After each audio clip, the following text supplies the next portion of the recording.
Tengo un problemilla ahí con el móvil que está haciendo cosas súper locas, tío. Igual voy a tener que parar en algún momento. Voy a dejar que se meta la gente. ¿Qué pasa, Ardi? Hey, mira, Pablito. ¿Cómo están todos, chicos? Bueno, voy a dejar que entre la gente. Voy a dejar que... Bah, me está haciendo cosas muy locas el teléfono. Creo que se me rompió la pantalla y... Y bueno, mira, Mike está aquí ya. Eh, a ver, si hay algún problema, voy a parar el directo y lo voy a volver a empezar, ¿vale? Si hay algún problema con el móvil, arranco con otro teléfono. ¿De acuerdo, chicos? Alberto, ¿qué pasa? ¿Cómo están, chicos? Bueno, vamos a meter a Mike ya, ¿vale? Ya hay 20 y pico personas y al que se enganche luego, pues que lo vaya viendo, ¿vale?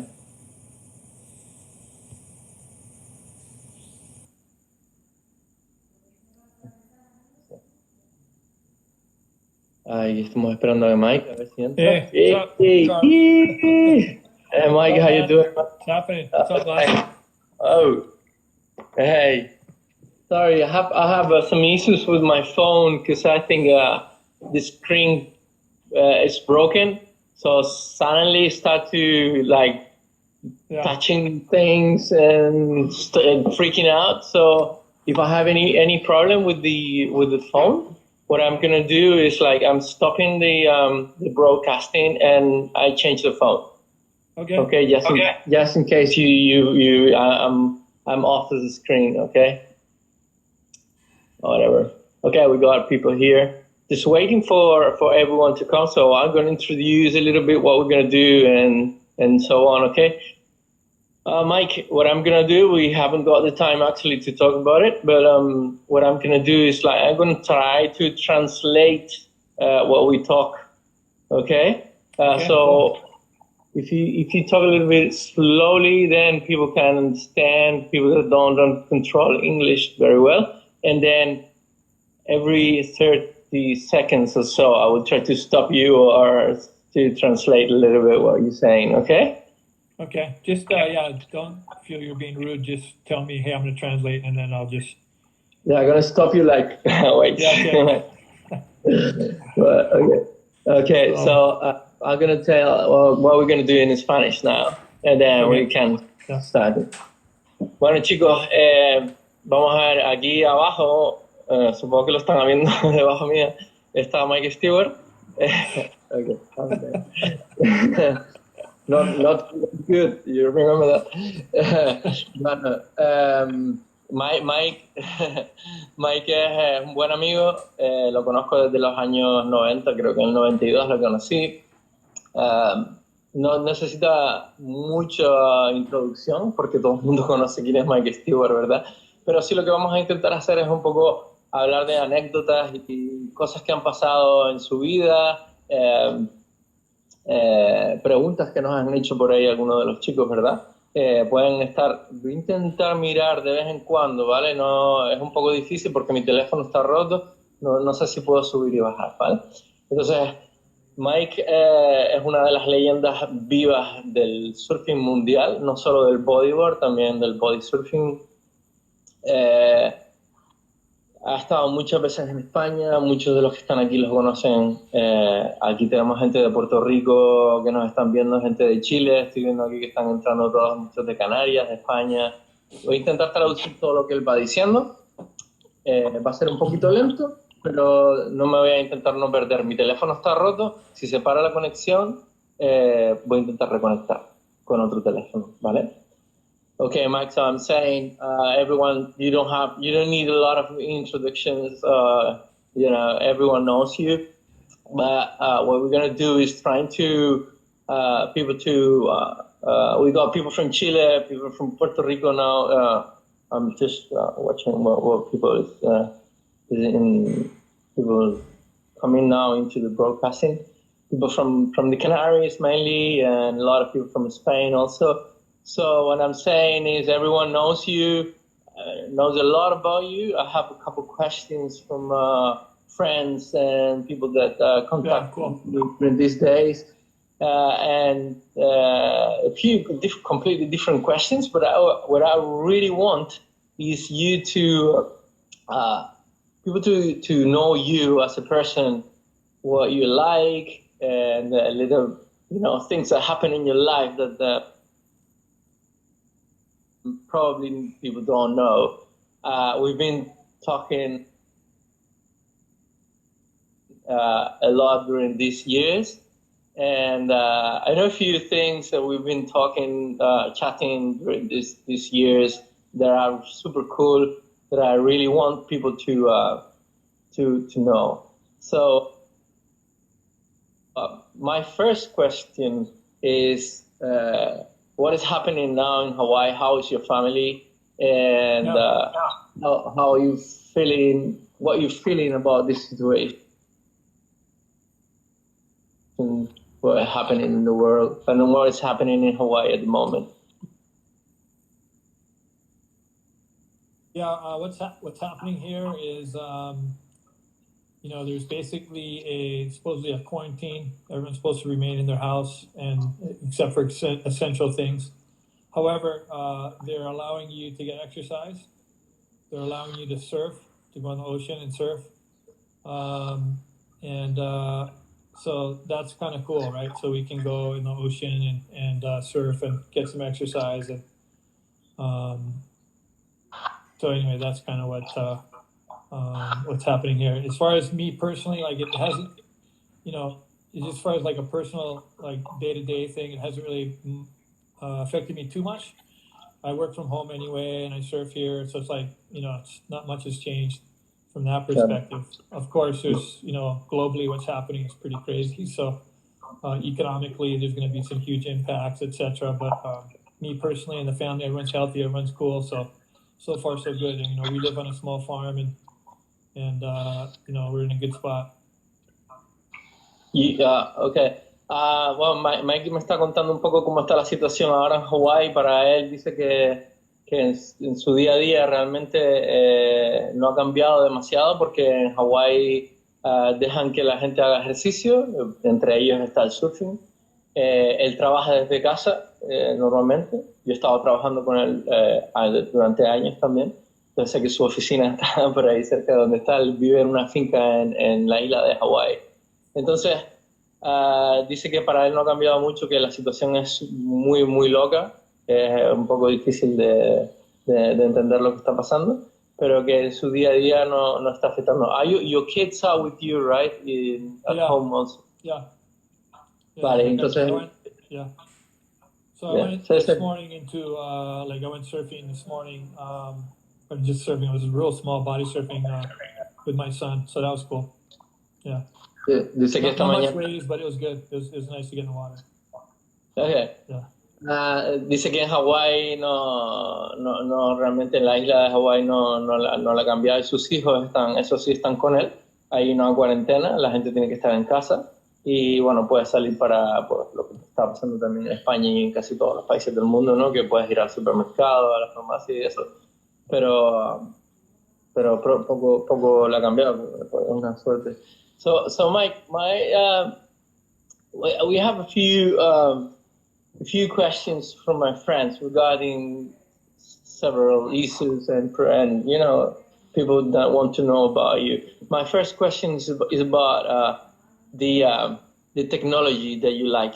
All this. Are you there?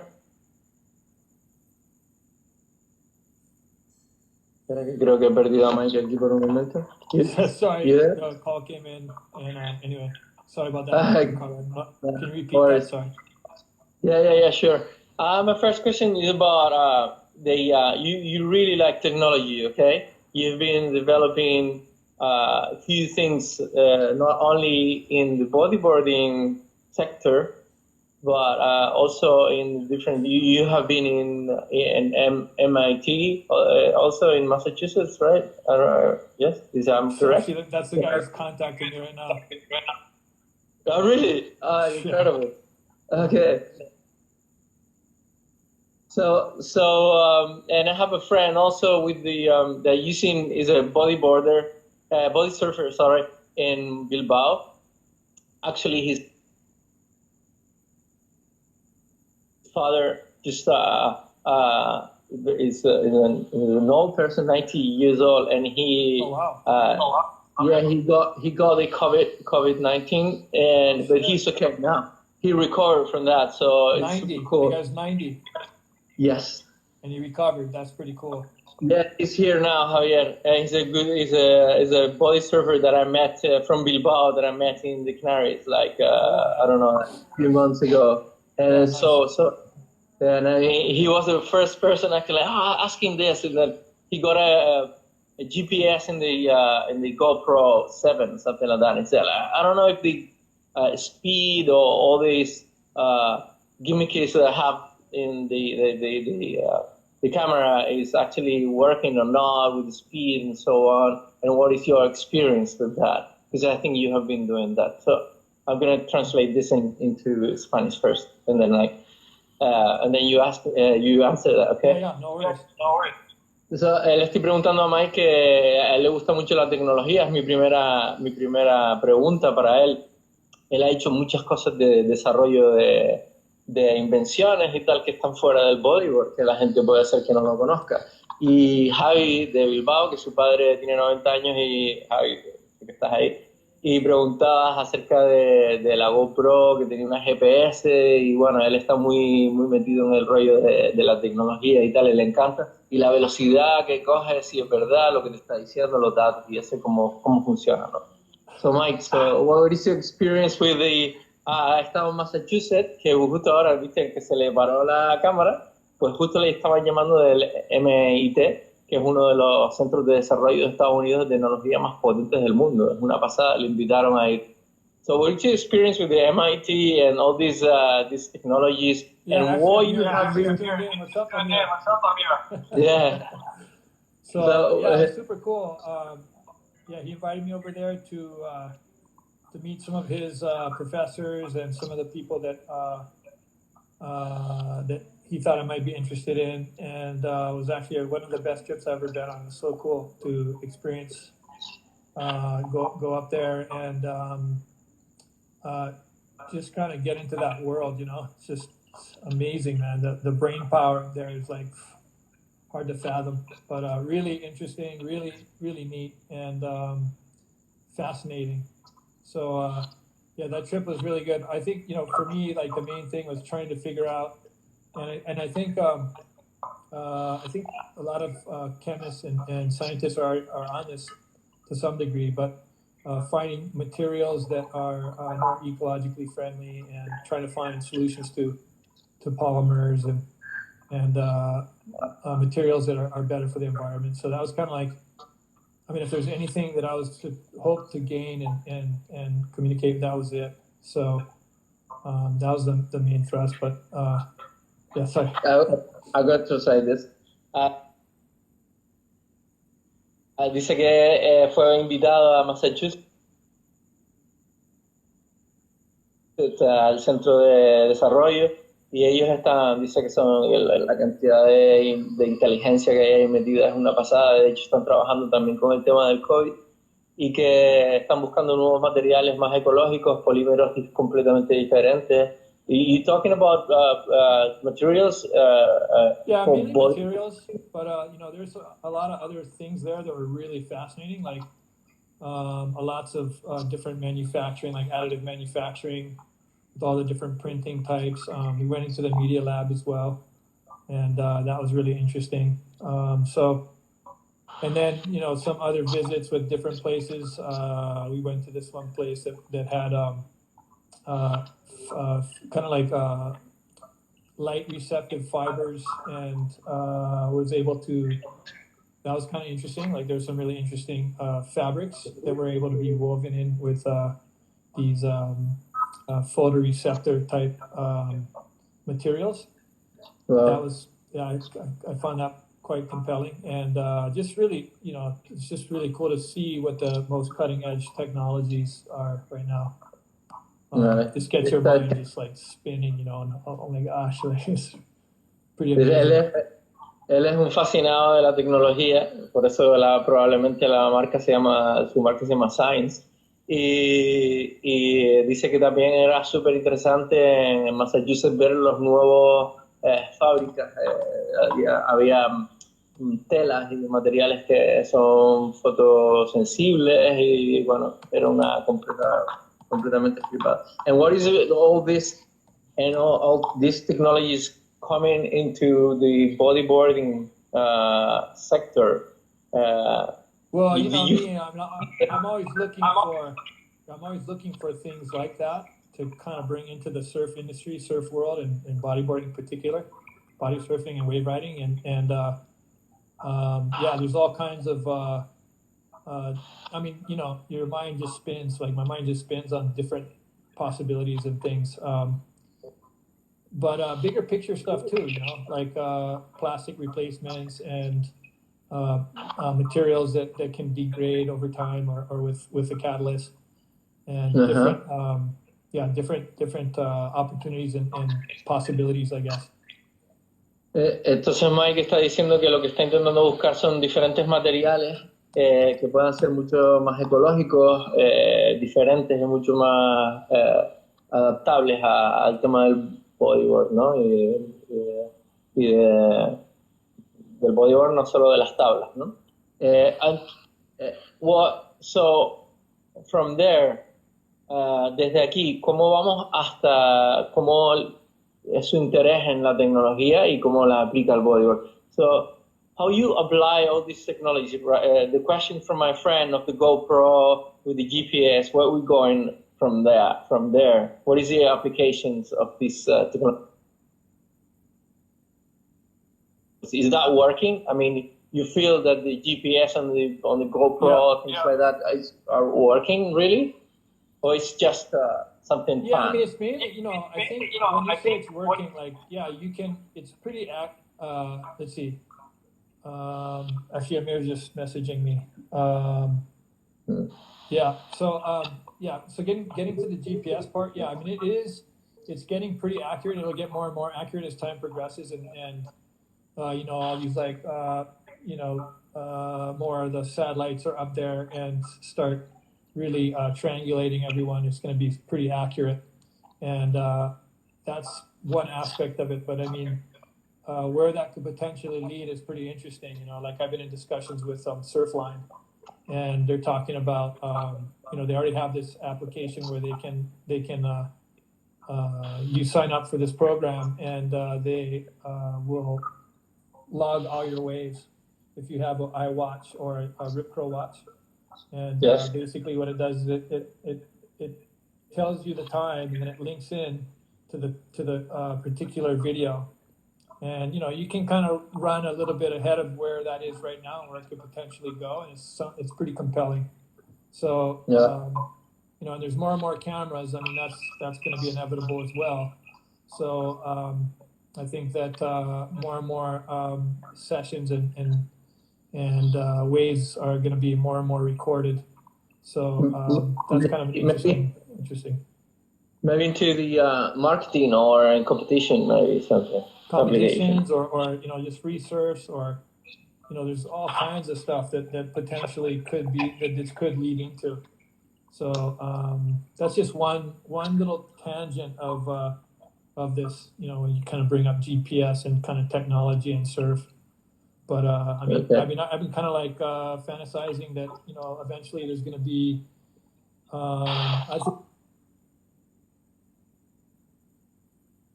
I've even written about this in years past, you know, like there'll be a point where because of the satellites and because of the information coming in with like wave topography as the waves are kind of coming in and then they'll be able to calculate when like sets arise and when sets and when Wow.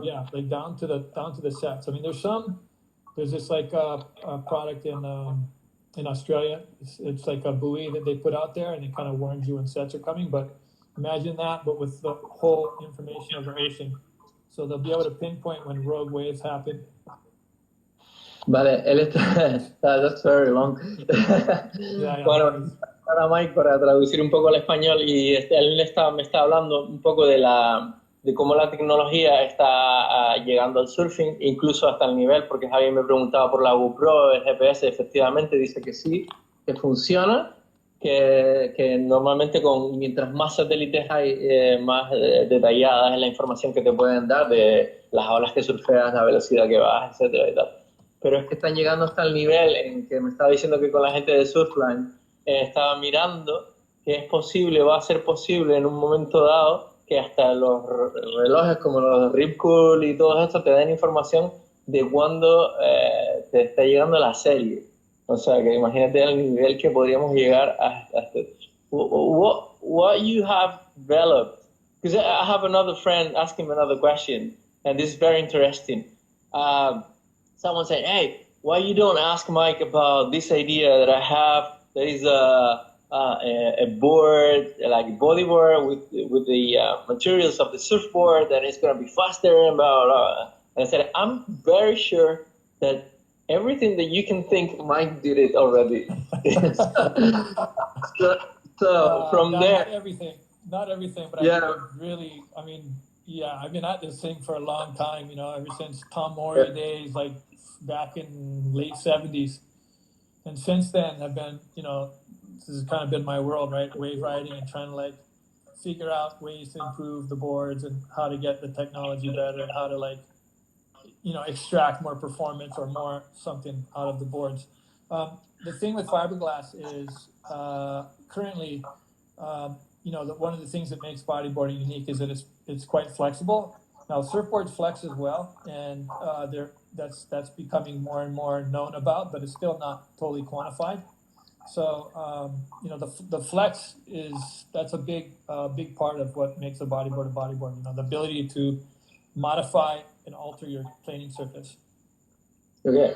Estoy preguntando a Mike porque también Juanpe de Tenerife me estaba preguntando por una idea que tenía acerca de diferentes materiales y eso, y le estaba diciendo que probablemente cualquier cosa que haya pensado de materiales nuevos o lo que sea para introducir en el bodyboard, ya Mike lo pensó antes, porque ha estado, y me está diciendo Mike que desde los años 70 con Tom Murray ya pensaron muchas cosas, y ahora me está hablando un poco de los materiales que les voy a traducir un poco en cuanto tenga un poco más de información, ¿vale? De lo que está diciendo. So Mike, from that point with Tom Murray, what are your thoughts or what you have been trying to introduce? Because we basically using plastics. Do you think that in the near future we have feasible options actually to change all this to more eco-friendly kind of material? Sure. Something that is more, yeah. But simple answer is yes. Sir? Yes. Yeah, for sure. I'm in discussions with people right now in regards to that whole topic, and there's some really interesting things happening right now, and I think it's looking real promising. It's pretty cool. All right. So I think we're moving in that trend. Yeah, it might be like trying to get rid of plastics or something, you know. Yeah. And, you know, and not just that, but the possibility of maybe as an interim, like as a phase one, would be making boards like completely recyclable. Like I think that's a good first step, you know, to kind of transition out of what we have, and then ideally, you know, the perfect world. Actually, there's three different scenarios here that I've been thinking about. One is, you know, the recycled concept. So, you know, this is the material that our boards are made of are basically they are recyclable. The problem is they're dissimilar materials that have been combined, and sometimes there's a bonding agent or a contact adhesive that makes it so that it adds another chemical in there that isn't as good. So it's a little tainted. So the phase one is recycling. Okay. Dice que hay tres escenarios posibles para el futuro de los materiales de bodyboard. El primero probablemente es el tema del reciclaje, que sean materiales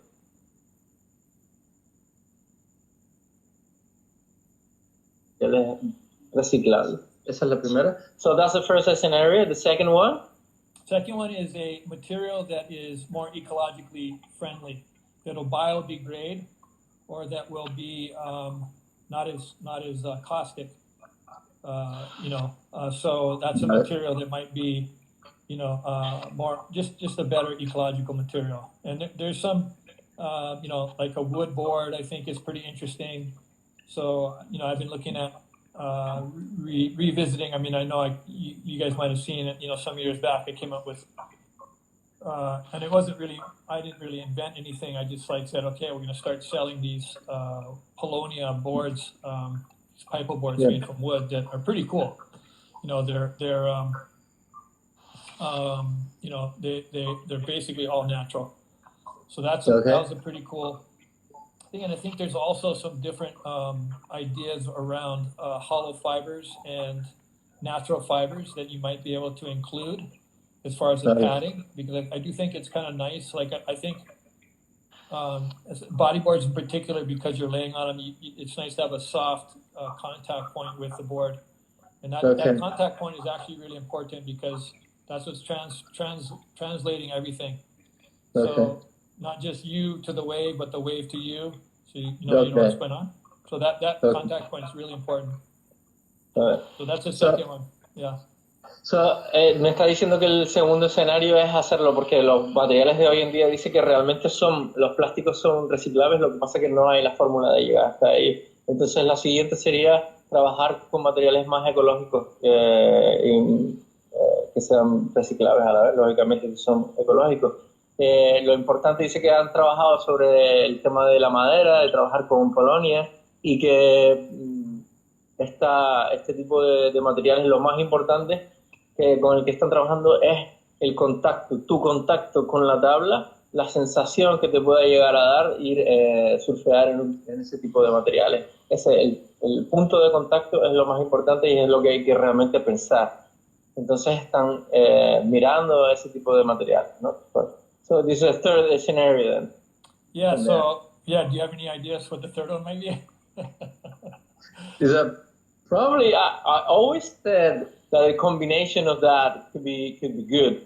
So my idea always is about like a snowboarding board. They're using like very good wood laminations in the bottom, and then in the top probably is what you have to think about, something that is they got the volume and the softness and the flexibility enough to have like a wood sleek that is super flexible and durable, probably more durable than a plastic. So the only thing is how to link both together, cork or something, I don't know. And then you will have an incredible board that floats a lot and have a sleek that is super flexible and never breaks. Something like that, I don't know. So actually the first board I ever made at Tom Mori's research and development center here in Kona was a board just like that. So it had a foam deck and a wood bottom. But wow. The third concept that I'm talking about is it's a little bit more exotic. It's a little bit more it's not quite there yet, but I think it will get there. And that is it's almost a concept at this point, but basically, you have a board, like the first phase is recyclable, so it's using existing materials that are available now, and then it's recyclable. And the second one is, having materials that are all natural that you can throw in the dumpster and it'll make whatever compost so that it can go right back into the ecosystem. And the third idea is coming up with something that's actually carbon positive that actually sequesters our problems. So something that is more active. So actually it would reduce the amount of greenhouse gases. In a way, you could say if it was living, or if some sort of material that would, as it goes through the ocean, it sequesters, whatever, that any sort of negative elements out there that we want to get rid of, whether it's, whatever. Entonces, Mike agents, chlorofluorocarbons, or all that kind of, chemicals and whatnot. Maybe as you're surfing it, it picks up things, enzymes break it down, and then it throws it into a compost bin, and you make vegetables out of it afterwards. Yeah, I remember that picture you sent me about all these boards dumped in the trash there in Hawaii or whatever. Yeah. That was pretty sad. So Yeah, I'm gonna translate that. Yeah, I'm gonna translate that what you said. Me estaba preguntando a Mike, entonces dice la tercera opción, que qué es lo que pensaba yo.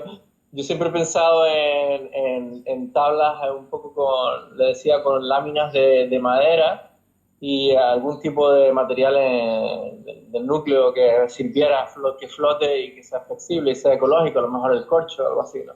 Y me estaba diciendo que Tom Mori, en los años ya 70, cuando ellos empezaron, imagínate, ya una de las primeras desarrollos que hicieron fue ponerle una lámina de madera. Creo que hay una foto por ahí de un bodyboard con una lámina de madera y el core como lo vemos ahora y tal. Pero bueno, ahí está. Él está diciendo que se están buscando materiales que sean mucho más ecológicos, porque me mandaba una foto más allá, creo que fue hace un par de años, me mandaba una foto de todos los bodyboard que la gente se compra, sobre todo los baratos, que se compran y la gente los tira directamente en la basura, ¿no? No hay forma de reciclar y eso es súper contaminante. Y un poco ha sido siempre una cosa que hemos hablado Mike y yo durante un montón de tiempo. Bueno, él ha trabajado muchísimo más que yo en todo esto, ¿no? So Mike, let's move to another concept, another things from there.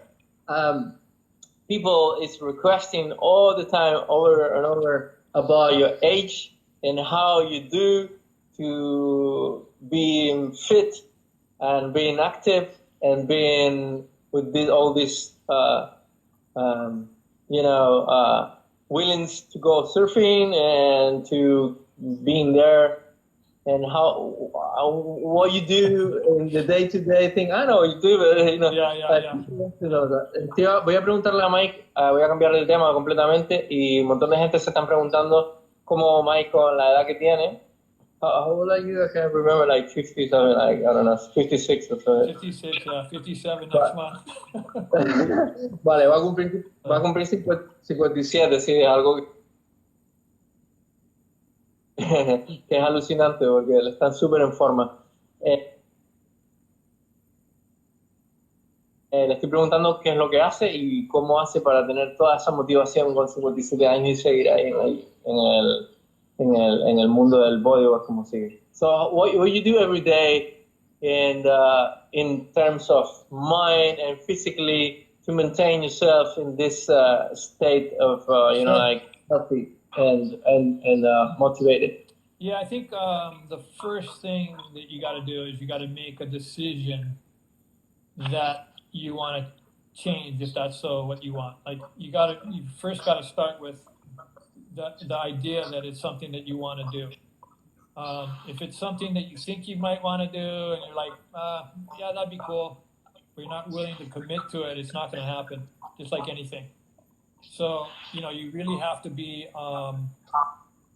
you have to make a decision and really commit to it. And it's not that big a deal. It's not that insurmountable of a task. You can totally do it if you decide that you want to do it. But that's the first thing. You got to decide you want to do it. You want to change. You want to get into a position where you are healthy enough to not only engage in surfing, but maybe even contributing to the mix, the competitive mix, or the at a higher level, and that's totally doable. So, yeah. Let me translate that. Okay. Dice que para estar en forma con la edad que él tiene, lo primero que tienes que hacer es tomar una decisión. Y esa decisión no es tan difícil, dice. Lo que tienes que tener, tienes que committed, tienes que quererlo. Y quieres tenerlo bien claro, que es una decisión importante en tu vida, y no puede ser que, bueno, sí, qué guay sería con 60 años estar en forma y tal, sería puta madre, sino realmente tenerlo claro, y no es tan difícil, maybe. So from there, Mike, you're okay, I'm committed. Yeah. What Okay, I have to do then? Yeah, so then it's just a matter of like embarking on a healthy journey, and it starts with basically a lifestyle where you start to consider your actions and how they'll impact you and how that might affect your well-being, you know, and not just you, but your family as well. Like you can think about this as like, I want to be able to engage in any activity with my family. Like my son, I want to be able to, I might not be able to keep up with him, but I want to be able to like still engage, you know. I want to be able to go out and surf pipe. You know, I want to surf maxed out pipe. I want to surf maxed out, you know, whatever it is, you know, some slab, maybe fronton, you know. Like I want to be able to surf it and then apply my years of knowledge to that so that I can surf well. So once you have the commitment, then you commit to a lifestyle. So the lifestyle is basically everything that you do is based around, you know, your goals of getting yourself healthy. Not everything you do, not everything you think about, but a big portion of what you do and what you're consuming, you think about the impact it's having on you. So okay, so it's about first it's mentally commitment, right? What you're saying? Commitment, yeah, and then it's like once you're committed, then you can embark on a lifestyle change. Okay, so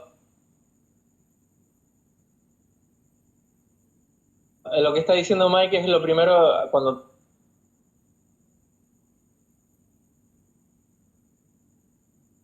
tienes esa convicción de que realmente quieres estar en forma cuando vas a tener más años, 60, no es solo el impacto que va a tener en tu día a día deportivo, de quieres surfear el frontón, quieres surfear pipeline, quieres seguir pudiendo irte a México y surfear ahí en Cicatela, sino también tienes que tener en cuenta el impacto que eso va a tener en tu familia. Si quieres ir con tu hijo a algún lado, seguir con él activo, etcétera, etcétera. Entonces lo primero que tienes que hacer es tener esa convicción clara de que tu cambio, de que el cambio que vas a tener realmente no va a ser solo a nivel físico, sino también de tu estilo de vida en general. So, okay, I'm committed. I know I want to be with my child when I'm 70 and still running and surfing. Yeah. And what I have to do then? What you're doing every day? So here's the thing. So I'll just go through this. This isn't necessarily in order, but this will kind of give you a good indication. So I'll just start with my day. Like I wake up. First of all, making sure you're getting adequate rest. Like that's underestimated in terms of like its value. So you need to make sure you're rested. Lo primero que tienes que hacer es levantarte cada día. Lo primero que tienes que hacer es descansar correctamente. Okay. You know, when you're working out, you're creating stress on your body, but your muscles are developed when you're resting. Like everything, your rest is so important for so many things, not just your physical body, but also your mind.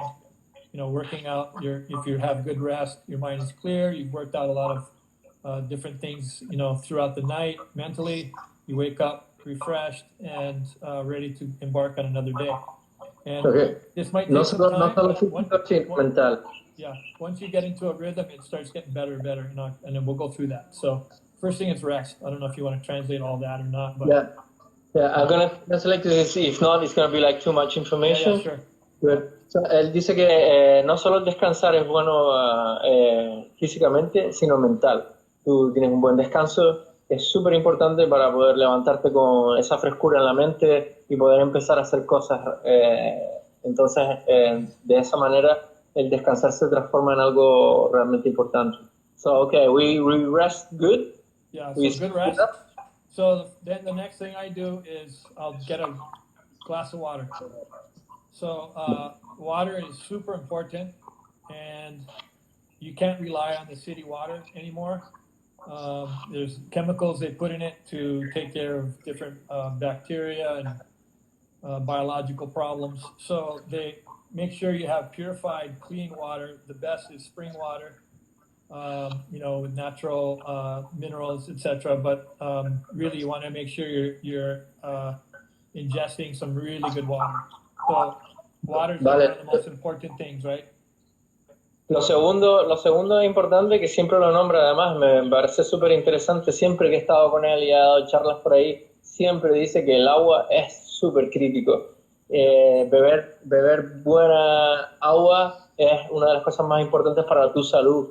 Entonces no te puedes fiar de beber agua del grifo, en Canarias no lo hacemos, pero sí en muchos sitios, porque dice que el agua del grifo de las ciudades no es conveniente y menos ahora. Le ponen muchos químicos para matar bacterias, etcétera. Y lo que tienes que tener en cuenta es que esa agua tiene que estar purificada y lo mejor es que sea embotellada. Okay. So yeah, so you got that, and I think it's often you don't drink enough water. Like it's rare every day I'm drinking enough water. Even me, like I got to pay attention to it because I get so wrapped up in what I'm doing, I just lose track and I won't drink enough water. But that's really important. Porque no solo la calidad, sino la cantidad. Y tienes que prestar mucha atención a eso porque el día a día de hoy moderno te hace que no tengas en cuenta eso. Y si lo miras, no sabes cuánta agua te estás bebiendo al día.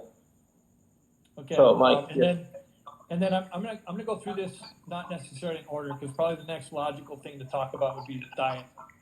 But what I'm going to talk about is I'm just going to go through my routine. So the next thing I do when I get up in the morning is I'll stretch. And that usually lasts for about 45 minutes to an hour, typically around 50 minutes or so. And what you do exactly? So I have specific stretches based on my stiffness. But you can simply go, Ricardo, you're a good yogi now. So, that's another really good option that I would recommend people if they don't have access to being assessed in terms of their flexibility and what they need to work on. They can simply do a good yoga practice, and that'll kind of get things started. So flexibility and to me, like elongating the muscles to me is super important. And not just to have flexibility and avoid injury, but also for movement in general, like quickness of movement, quickness of reaction, articulation of movement. Everything's so important and basis on flex. Él me dice Mike que no lo va a decir por orden, pero además de dormir bien, de beber bien, lo siguiente es ejercicio, es lo que hace por la mañana, cuando se levanta 45 minutos. Él me está diciendo que lo más importante de todo esto es alongar y flexibilizar y tonificar los músculos. Yo sé que él hace una tabla de ejercicios que es una especie de mezcla de ejercicios dinámicos funcionales con yoga, y me está diciendo que yo, que estoy metido sobre todo en los últimos años en el tema del yoga, el yoga es súper interesante porque te ayuda no solo a alongar. Sorry, one second. My camera just changed by itself. All right, got it now. It's doing weird things. Hey, where are you located right now? Sorry? Where are you right now? I'm in Bali, and I'm in the terrace. So this is where I see now from there. Yeah, sick. Yeah, it's a cool place. I don't want to touch a lot my phone because it goes just super funky. Yeah. 1 second, let me see if I can change my camera back. Okay. Cool. No, it's a good place to be in quarantine in Bali. Things here are a little bit tranquil.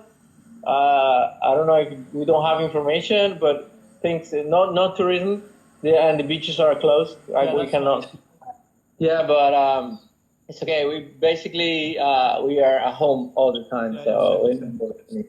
Entonces le estaba diciendo. Sorry, I'm going to translate that what you said. Yeah. And Mike me estaba preguntando, perdonen que mi teléfono está un poco roto, entonces igual se pone un poco raro. Me estaba diciendo Mike que el yoga probablemente es una de las cosas más interesantes cuando no tienes tiempo. Puedes estar 45 minutos, hacer elongación, fuerza y flexibilidad, que es lo que te va a hacer que no te lesiones. ¿Vale? So you think age, as you get older, you need to work more in stretching, elongation, and probably power of the muscles more than when you're young. Oh yeah. You don't heal as fast. You don't recover as fast. And it's harder to put on muscle, and you become less flexible. So you got to work on all that stuff. Once I hit about 40, it's like when I just hit 40, I'm really feeling this. I know. I gotta like really start applying myself. So ever since that, I've been doing it, and it's been really successful. So flexibility is super important, and so I try to stretch every day if I can. I have a specific routine that I follow, and it almost becomes like a meditation period too, where you kind of, you can kind of think about things in a more simple way. You don't have so much distractions. You get into your movements. You focus on your movements, just like a good yoga routine. And then you can think about other things in the process, because it's kind of like in a way, like a one-pointed attention when you're having to think about your movement or your muscle or whatever. And then you can add like one thing else instead of like two or 300 things. That's interesting. Mike está diciendo que durante esa rutina que hace de mezcla con funcional y yoga, se transforma a lo largo de los años en una meditación que le ayuda también a pensar sobre las cosas del trabajo, a pensar con mucha más claridad esa rutina. Y a partir de las 40, que es la franja crítica, yo lo sé porque ya tengo unos cuantos años, es cuando más tienes que potenciar eso, ¿vale? Antes les estaba enseñando dónde estaba porque Mike me estaba preguntando un poco dónde estoy. Estoy en Bali, para los que no lo sepan.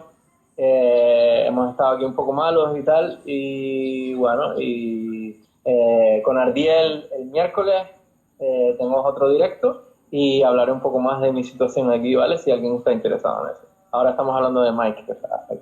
Entonces, Mike, okay, so we fit, we sleeping well, we doing exercise, we meditate a little bit, we do some yoga, some functionals as you do. Maybe one day we can show you what you do. That could be very interesting also.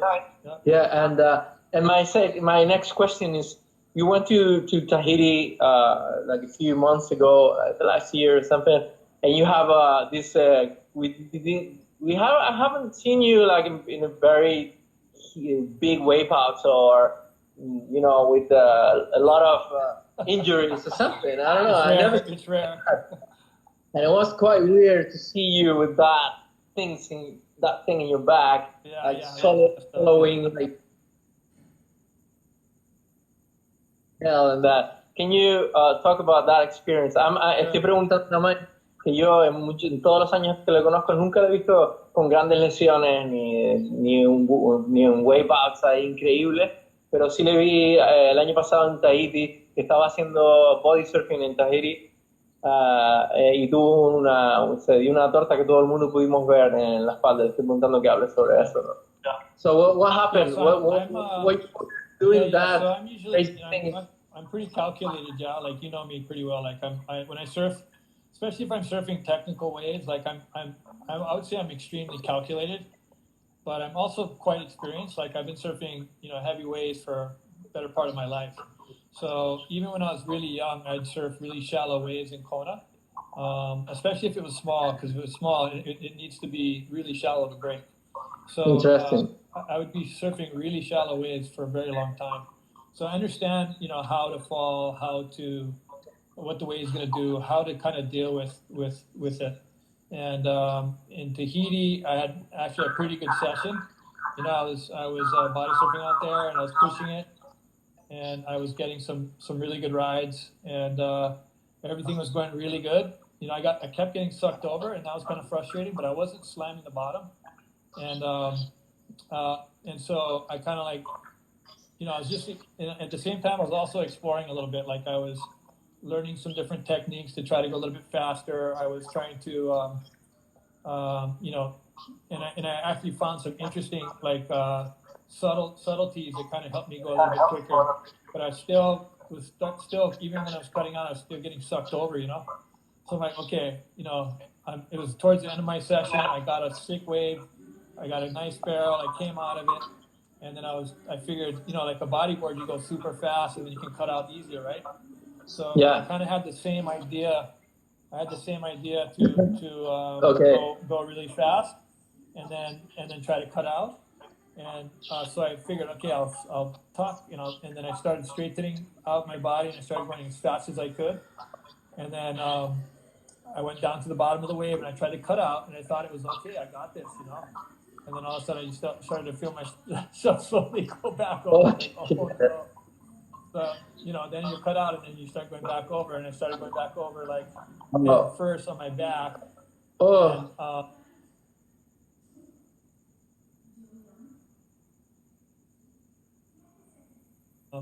yeah, and it was just like, I'm like, oh no, man. So I just talked a little bit. And then before I could even do anything else, I just started skipping on the bottom. And oh.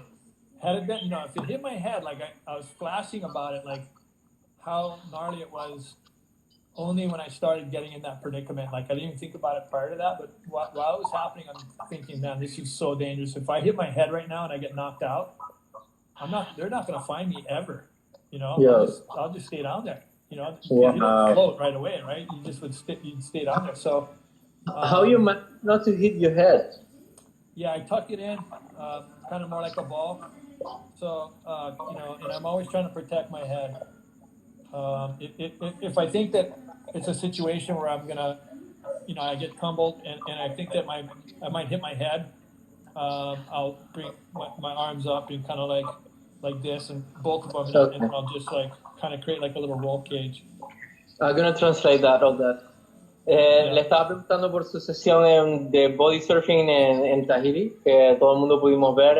Estaba surfeando en body surf en Tahití, olas bastante grandes, y él me estaba diciendo que estaba experimentando técnicas para body surfing, para ir más rápido, para surfear la ola Tahiti. Sabes que Taupo es bastante complicado en body surf, imagínate, no me puedo ni imaginar bajar esas olas en body surf. Y estaba pensando en ir cada vez más rápido y ampliar esa técnica de salirte de la ola con rapidez. Claro que con el bodyboard, cuando vas muy rápido en el bottom, siempre puedes hacer ese giro para salirte de la ola, ¿no? Entonces él estaba experimentando un poco con esa velocidad de surfear, y había tenido una sesión increíble y tal. Y en la última de las olas que surfeó ese día, pues él intentó hacer esa técnica de salirse de la ola, y en principio estaba todo bien. El intento fue a la base de la ola salirse, y en ese momento sintió que se lo estaba llevando para atrás lentamente, y, y ya se vio que lo llevaba, y con bastante poco control porque iba de espaldas y la cabeza iba a lo primero. Me he preguntado que cómo hizo para no golpearse la cabeza, porque me estaba diciendo que si se golpeaba la cabeza con la intensidad con la que se dio en la espalda, probablemente se hubiera desvanecido con ese golpe. Entonces él me está diciendo que se hacía una bola, y siempre que va de cabeza y no intenta protegerse con las manos, ¿no? So Mike, so you protect your head, and Yeah. Just, you you know, hit just keep your your hands up and being aware. You know, a lot of times you get tossed and you lose equilibrium, so you don't really know where you are in terms of upside down or right side up, and which way you're going and which way the reef is. But I got a pretty good sense of direction because I'm always like trying to figure that out. And then, so yeah, when you feel you're gonna hit, you got to brace for impact. But this kind of it came faster than I expected. You know, like as soon as I thought like, oh no, this is not good. I started hitting already. You know, so this sucks. Wow. Okay. Yeah, only the second time in my career riding waves I got stitches. It's only the second time. So No sé, I don't know how long we can be there, because I think it's 1 hour only. I don't know how long we have been like talking, but okay, whatever. An hour. We got like about 5 minutes left or something. 5 minutes. Okay, tenemos 5 minutos. Él me está diciendo que efectivamente fue de las pocas veces que le han dado puntos en la vida, y que tiene que tener mucho cuidado incluso cuando surfeas olas pequeñas, porque hay que estar mentalmente preparado para el impacto siempre. So Mike, I don't know, it's like super short, 1 hour. I don't want to extend this a lot, because I know you're going to have on Sunday another interview with the Science Spain, okay? So just that, 1 second. Ustedes van a tener otra oportunidad el domingo de estar con Mike con Science Board en el Instagram. Así que nosotros vamos a cortar aquí en breve. Y bueno, el domingo tienen otra oportunidad de hablar con él y poner su pregunta. So Mike, thanks a lot. I don't know. Let's talk a little bit. About the. I don't know.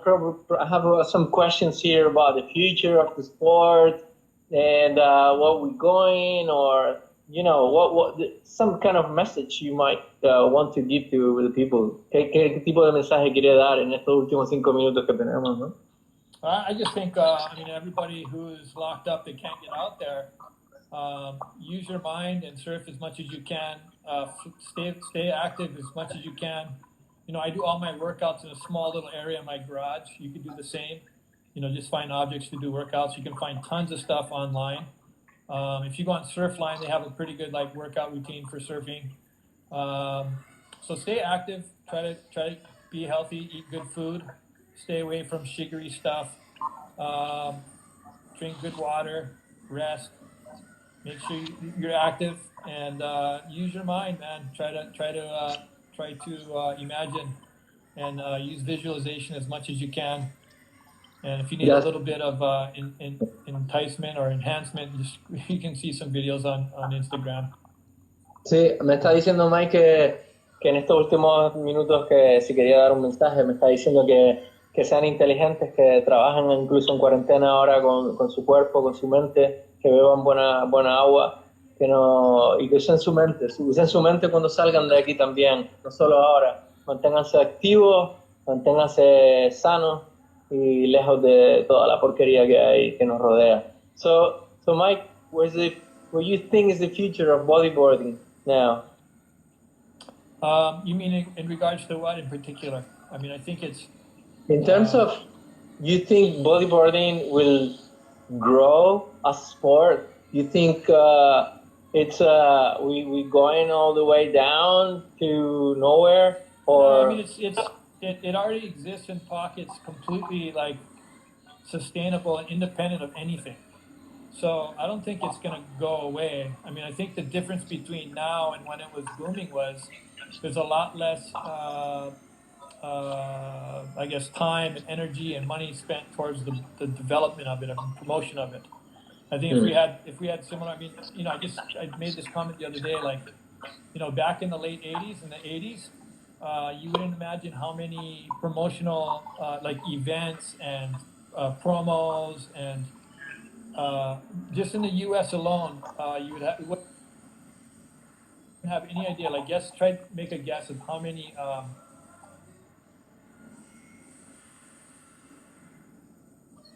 promotions and contests and just bodyboarding specific events or even parts of events there was a year. Like, take a guess. 1,000? I don't know. That's a pretty good guess. It's like 500, over 500. Compared to now, where there's like, you know, how many events, you know, not that many, you know, maybe 5 or 6 events. So what we going from there? What's that? So where we going? We don't have that promotion. So, I mean, where we're going is this. I think first of all, it's not going away. This, you know, wave riding discipline, it would have gone away already many times. You know, it's not going to go away. It's going to continue to go and grow as more and more people are exposed to the ocean and they recognize the benefits of it, you know, not just the experiences, but the physical benefits and so many good things to it. So it's going to continue to grow, I think. Do you think this situation here we're facing today with the COVID-19, you think it could be good for the bodyboarding? I say, I think the sector is actually taking the most of it, try to promote, hey, when you get out, you do some exercise. The best way to do exercise and be good and fun is bodyboarding. It could be good, huh? Yeah, well, I think, I mean, a lot of times when people have time and they can go to the ocean, they're gonna surf, they're gonna ride waves, body surf, bodyboard, longboard, surf, whatever. So, you know, the idea is that I think it's going to be, I don't think it's going to go away. I think if anything, it's going to get more popular because it's a special thing, you know, like, I mean, I've tried all kinds of different sports and done all kinds of different things, activities, and nothing comes close to it. Like it's not just you don't just get the benefits of sport, but you get the benefits of like experience and beauty. It's like you're engaged in a way that is it's not there's nothing else like it. And so I think it really is a special activity, and I think more and more people will probably get into it. So with Vale, that being me said, está, maybe more places opening up too. I know there's a lot more wave pools ah, now, so you can surf more inland. Yeah. good. Me está diciendo Mike que, bueno, para terminar, le está diciendo que mandaron mensajes y me está diciendo que bueno, que el bodyboard es un deporte que siempre va a crecer. Ha tenido sus más y sus menos,